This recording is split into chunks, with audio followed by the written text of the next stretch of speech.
who is going to chair. Okay. Everybody's looking at you as you're Prime Minister. Former Prime Minister. Thank you. Thank you so much for inviting us, and it's a pleasure to be with you all.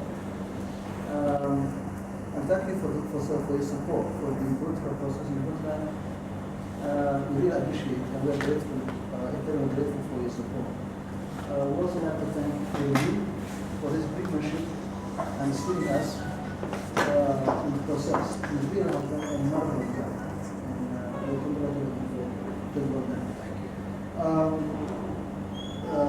Puntland is really at the good juncture, and we expect tomorrow's outcome will be an outcome that will be better for Somalia, will be an outcome that will serve the interests of the people of Puntland.